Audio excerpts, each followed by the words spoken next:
Okay, guys, we are going to get started. Thanks for coming to my Title 101 class. Like I mentioned before, title's not always, the most fun thing, but we try to make it fun at Magnolia. So hang on. I'm going to start sharing my screen. Okay. So this is Title 101. This is a guide for realtors. I'm not going to go too much into title just because, like I said, it's boring, but just what you guys kind of need to know and how to help any of your clients. So here's a little agenda of what we're going to learn today. So there's going to be a quick introduction, just kind of like what is title, why do we need it? We're going to go over what the owner's policy is versus the lender's policy. We'll talk about who chooses title, what is needed from the seller when we get to title, a quick little story, which is always nice to share with people, and people are like, oh, why do I have to have title? This is a good reason why.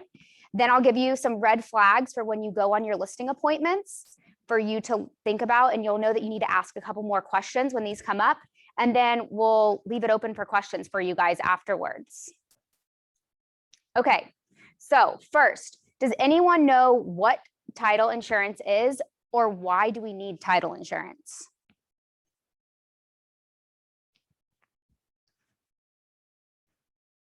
I guess we'll take that as a no. So next thing, what is title insurance? So title insurance, it protects your home buyer from any defects or problems with the title. So a lot of times title is transferring from obviously one owner to the next, and we're human, things get messed up. So that's why we have title insurance. So a real estate purchase is going to be one of the largest purchases that people are going to make in their lifetime. So when someone buys an owner's title policy insurance, they're protecting themselves from anything that has happened in the past. So when you think about, homeowners insurance, that's anything it's going to protect you, anything that happens in the future, but title is anything that happens in the past. We'll go a little bit more into that on some other slides. So why do you need title insurance? Title insurance is going to protect you against property loss or damage that could be a caused by a result of a lien, an encumbrance, or a defect in title. So a lien is a public notice that money is owed on a home. I'm trying to think, one lien that could be, I know very popular right now are solar panels. People are getting solar panels and they come in, they tell you these solar panels are free, so you think you don't have to pay for them. Well, that is a lien on your property. And a lot of people don't realize when they go to sell their house that they need to pay off those solar panels before they can sell their house. An encumbrance is a registered interest on the home for someone who is not the owner.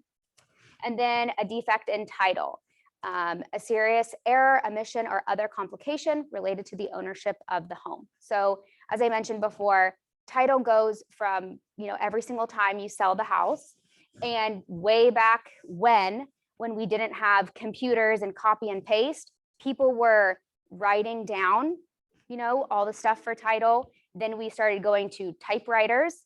Then we had computers, and now we do have copy and paste on the computer. So we are human, we make errors, and sometimes there are defects in title. So insurance is going to protect you from that. Okay, so we have an owner's policy and a lender's policy. So we're just going to kind of talk about what is covered on each of these. The owner's policy is typically issued on the purchase price of the property. So it insures the new owner against any title defects which consistently arise in more than 1/3 of real estate transactions in the US. It's kind of a big number. And then the lender's policy, it ensures that mortgage is valid and the lien priority is correct. So this is for the homeowner to be covered. They must purchase an owner's policy in addition to the required title insurance policy. Next, who chooses the title company? Does anyone know that? Yes, Amy. The seller. Yes. So there are most of the time sellers, they pick title. But another, like a better question that we could ask is who's going to be paying for the title insurance? So right now with the really, the competitive market, we want to have really strong bids as the buyers. The buyers are sometimes offering to pay for the title, any of the title cost, but typically it would be the seller, they choose title. So that's for most of Florida, but there are some exceptions.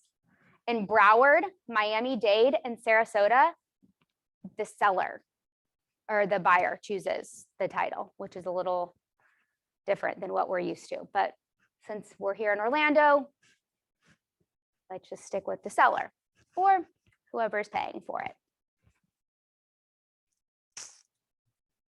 Okay, so once you have a listing, you go, like you have your open houses, you have showings, things like that. Once you have a buyer that comes in, puts an offer on the house, and then your seller accepts the offer, at that point, that's when title gets involved. You're going to send the contract over to the title company.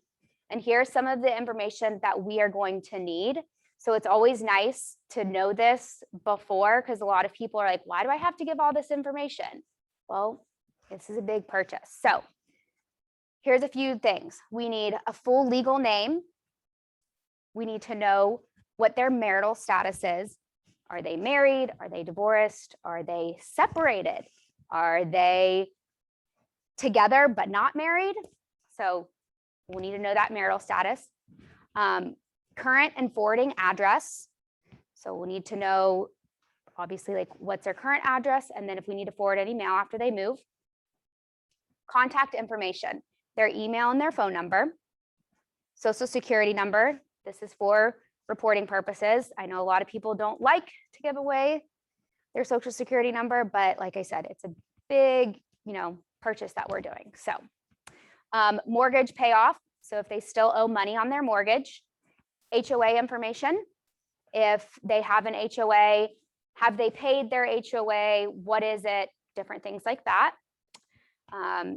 Is the home the seller's primary residence? We'll need to provide an owner's policy if the property was purchased by the seller within the last 3 years.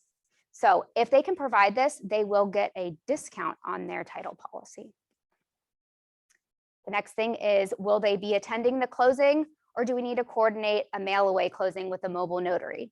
So one fun fact about Magnolia, we have mobile notaries all over the state of Florida, and we cover the cost for those mobile notaries.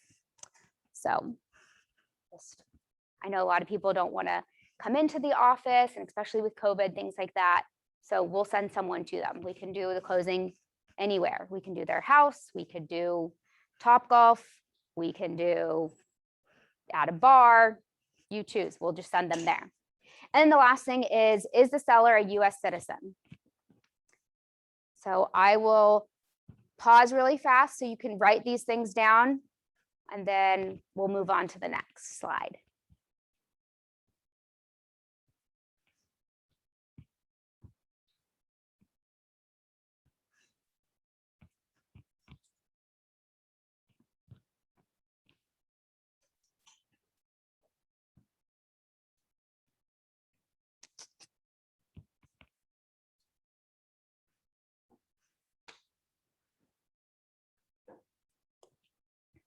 Okay, are we good? Moving on. Okay, so here's a quick story for when people ask, why do I need to pay for title insurance? So this was probably about 5 or 6 years ago. There was fraud on $1 million home in Sarasota, Florida. So this man, he was selling it. It was a for sale by owner, $1 million home. He had 5 offers on his house, and he accepted all 5 of those offers. So all of those, since it was a for sale by owner, each one of those buyers, they picked their own title company. So there's 5 different title companies. They all had the closing on the same day. The first buyer, theirs was at 10 a.m. So they sign, they're done, they have their house. The second one, it was at like 11. They sign, now you own the house. The third one was at 12. sign, you own the house, and so on and so on. Does anyone know who is the rightful owner at this point? Is it the first one? Is it the last one? Or is it all of them? Or is it one in between? The first, you think it's the first one? I think it's the first one. Okay, all answers in. It is the last one. The last recorded like signing, that is who owns the home. So anyways, after everybody has signed and they, you know, they're all thinking, oh, I have this home. They come to the house with their moving trucks, all 5 of them. And they're like, hey, this is my house. No, this is mine. So at that point, the last one who signed, he owns the home. He gets to move in. Great. The other 4, their title companies had to pay out $1 million to them. So if you didn't have title insurance, you'd kind of be SOL. You wouldn't, that money would be gone. Whatever down payment you put, escrow, all that would be gone. And the seller of the house, he took his $5 million after the last signing and he left the country. So he's sitting on some island with $5 million and 4 people are left homeless with no home. And title companies had to shell out money. So if that's not a good enough reason for why you need title insurance, there you go. Yeah, it's always a great story and everyone, you know. Okay. So here are some red flags. When you guys go on your listing appointments, if you hear any of these things, you need to be like, ooh, I need to ask more questions or get somebody else, like if you don't know what information you need, just get someone else involved who can help you out. So the first one is acquired property through dissolution of a marriage. So the next one is they're married, but they're separated or married or recently married. So those kind of all go together. You need to make sure, like a lot of times people will come in, they'll be like, well, we're like kind of married. That's when you need to like dig a little more. I know people don't like to give out their information, but you need to know a little bit more. So let's say Bobby and Sally, they're married, they're separated, but they both own the house together. So one cannot sell the house without the other one signing for it. There's other ones who are like, well, you know, we've been separated for so long. Like Sally's living in Costa Rica. I'm the one who's been paying all the bills. It doesn't matter. If you guys are married, you guys both need to sign. Also, people will be like, oh, well, we're in the middle of a divorce. Like, we're almost done. Still have to have both people sign. So just be careful when people are, talking about their marital status, what it actually is. Okay, so the next red flag, the deed or mortgage will be executed by a power of attorney. So there's different power of attorneys that we have. I had one where the father was, he wasn't all there, so his son had power of attorney to sign. But when we actually got his power of attorney, there was like a different name on, like it didn't add up. So, or they needed, like one of the signatures was missing. So then the father still had to sign, but he wasn't fully there. So just be a little, make sure you ask those questions, make sure you see the power of attorney. If you need to, send it over to us at the title company at Magnolia, and we'll be able to look and just make sure, like, yes, this is completely fine. Like Bobby can sign for his father. So the next thing is the owner of the property is a business entity, or they're an LLC. So a lot of times we'll have, like, let's say my dad bought a piece of property and he named it Christina LLC. Well, just because my name is the name of the LLC doesn't mean that I have authorization to sign on that. So you just need to make sure, like, who is actually the owner of that property. I can name an LLC whatever I want to name it. The next one is execution of documents in a foreign country. So depending on like what country, there's some where you have to go to the embassy to sign your closing documents, instead of just like here, we can send a notary out, and there's other places, that other countries where you can send a notary, you can do a mail away. But just make sure, like, if the buyer or the seller is going to be out of the country, be careful for that. That's something to look for. The property is titled in a trust. That's another where the name, just make sure who's actually on that property, who owns it. And then the last one, the property has been in the seller's family for a long time. So this is when, let's say Bobby owns the property and then he passes it down to his son, and then it goes to his son and to his son, and it keeps going. When it's been just passed down for a long time, a lot of times things don't get like signed in the correct way. So you just need to make sure that little Bobby that you're actually he's trying to sell the property, that he's the rightful owner. So a lot of times he's not, and something has happened and it was deeded over the incorrect way. That's when title will step in and we'll figure it all out. So Bobby can sell this property. Okay, does everyone write those down? We're good. Okay, guys, that's it. Nothing super exciting, but just enough to what you guys need to know, when you do go on those listing appointments, or when people ask you, why do I need title insurance? This is kind of, what you need to know. If you need anything else, you can always call, text, email me. But does anyone have any questions? How does the pricing go for title insurance? Pardon me? How is the pricing with title insurance?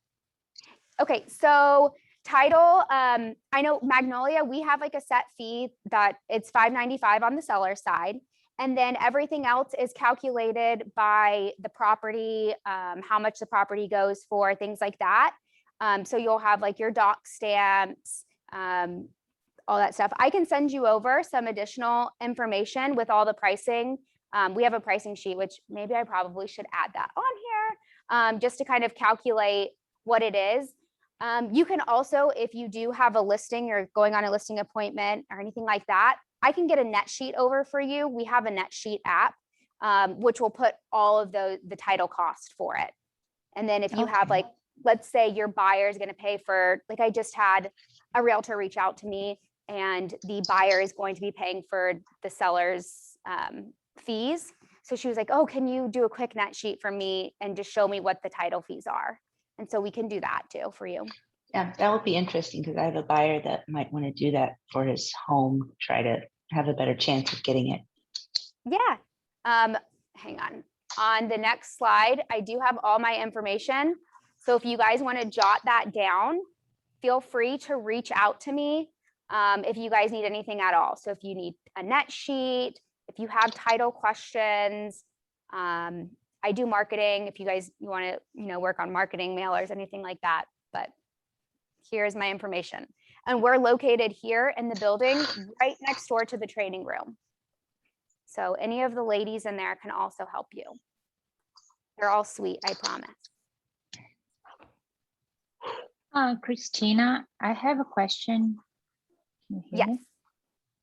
Okay. Maybe I missed something, but it wasn't clear to me the difference between the title insurance and the owner's insurance. So there's different policies. So there's the owner's policy and the lender's policy. Do you want me to go back to that? It's all still just like the pricing for it. Like, so the owner will have to pay title insurance, and the buyer will also have to pay title insurance. Does that make sense? Yeah, they're going to pay title insurance. Is that the same thing as the owner's policy? Yes. So this is all okay. They're all title costs. Sorry. Oh, okay. They're the same. The owner's policy is the same as the title insurance. Because I heard the title insurance protects from liens, defects, and encumbrances. Yep. So, okay, that's the owner's policy. Yeah. So, okay. Yeah. So the owner's policy is what the seller is going to be paying for, and the lender's policy is like the buyer to protect them. Okay, thank you. Yeah.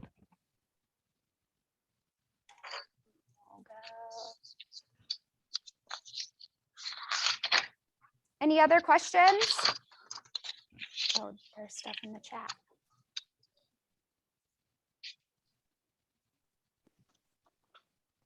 Oh, can I Okay, send I these have other slides? questions. Oh, yep, go ahead. So you mentioned the documents, the information that the sellers need to send to the title company. What do the buyers need to send you, or do we need to send you anything? Yeah, the buyers will send pretty much the same information to us. So we work in a web-based system. It's called Qualia, and in there we'll have all the information. So once, you know, obviously the contract has been signed, you guys send it over, we will open up a file for that listing, and we'll be in contact with the buyers, the sellers, whoever the lender is, and then obviously you guys as the realtors too. But Okay. yeah, it's, And the contract you usually get from the seller, from the listing agent. yes, sometimes I'll have the buyers will send it in just because they know who the title company is, but most of the time I have the listing agent tends to send it to me. Okay. Hi, Christina, it's Chizette. I have a question. Yes, So you mentioned that normally the buyers will pay to make their offer stronger, but then you also mentioned that they pay the lender's policy. So just to clarify, they're gonna, to make the offer stronger, they pay the lender's policy plus the owner's policy? yes. Okay, got it. They'll cover the seller's cost of their policy. Okay, and it's $595 for both, right? So Each one? $595 is Magnolia's fee on the seller side. I believe it's $425 on the buyer side. Okay, And then also there's, you know, the doc stamps, and I'm trying to, oh yeah, the county, like all the taxes, things like that. all right. I can send you guys more information with the pricing sheet. So if you guys want anything, just feel free, send me a text message or an email, and I can send over whatever you guys need. Thank you. No problem. Can I give you my email in the chat right now? Yeah, that's fine. I'll take a picture of it. All right, thank you. Yeah, no problem.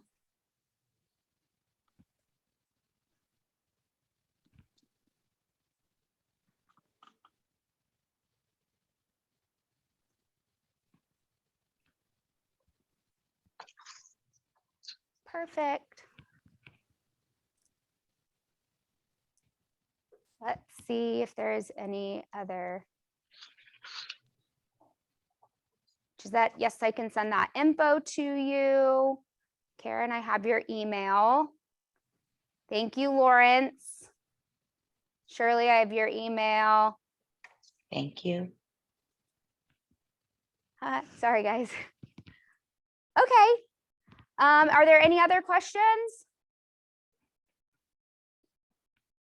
Well, I hope you guys enjoyed my class today. And like I said, feel free to reach out if you guys need anything at all. Thank you very much. It was great. Have a great afternoon. Thanks, guys.